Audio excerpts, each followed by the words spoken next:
Hello and welcome back to my channel. Today I will be reviewing a trip to Yosemite that I took, and as you could tell, while I was up there, I had a 12-minute warning. I just happened to look at my watch, and it went from sunny to rain to snow, and it was a lot of snow, and it was a heavy weather incident. And by the time I was ready to leave, I didn't know if I was able to leave there or if I was going to be snowed in.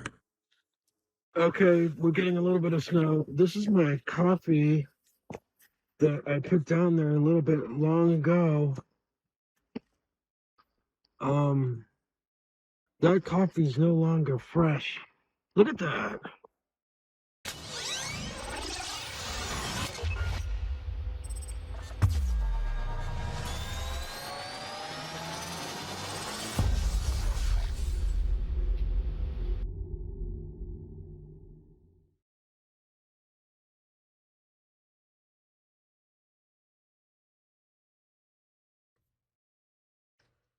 Mr. Crow is keeping an eye on things.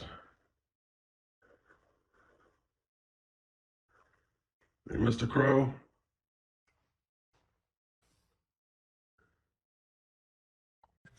There are lots of amenities at Yosemite that you can enjoy. Uh, the Yosemite Lodge has a balcony.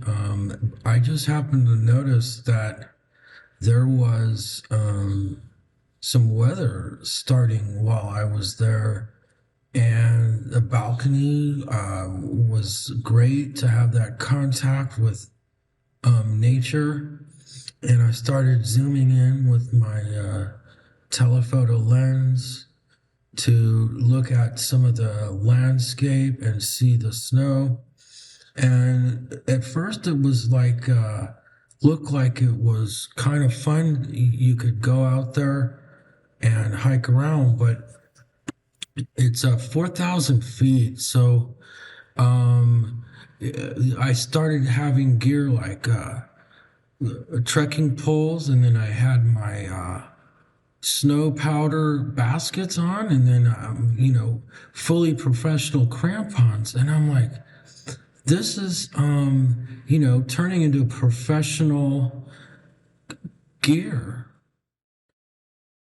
So I went to Yosemite to hike around and get a forward observer recon of maybe camping there in the winter with like tents and sleeping bags. So I got there and I started hiking around, and it was raining, so I did all the touristy things, and I ended up in a hotel, Yosemite Lodge. And I was gonna do my gear review and everything and just camp in the snow like Boy Scouts, hiking our badge, stuff like that, right? So the rain started, and so I was, made my freeze-dried food with the coffee pot in the hotel room, which I think is cool. Um, and permitted, as far as I know. You just use your coffee pot from the hotel and pour in the hot water into your freeze-dried meal. But so the rain was on the roof, and I'm like, well, let me just take a nap. And then it started getting cold, and the rain stopped. And I'm like, well, let me just cover up for a little bit, and then I'll do my gear review, and I'll go out hiking. So I get up in the morning, and it is blanketed in snow. And I'm like, what? And the staff members were like, oh, it's the world of Narnia out there, which I have to use that in a video. You have to use that in a video. If it's so then there was talk of crampons, and I'm like, oh shit, I'm not gonna be able to get out of here. Right. So there's like the fire trail. There's a waterfall. It turns to like a fire trail, like the side of one of the Mayan pyramids. It turns to a snake at a certain time. I guess the winter solstice at Yosemite, the fire waterfall turns to like a glittery firefall from the sun, which gets into some ideas that I had that possibly some of the things in Yosemite are intelligently made megaliths. And this came to my mind. There was a video online very recently of some ice bergs like breaking off and falling in the ocean. And I didn't see that ice breaking off and carving a half dome. So, how, okay, so the geology of the place is that the granites come from deep within the earth, and weathering has taken off the top of it and exposed the granite. And then the ice age freeze and thaw, or at least thaw,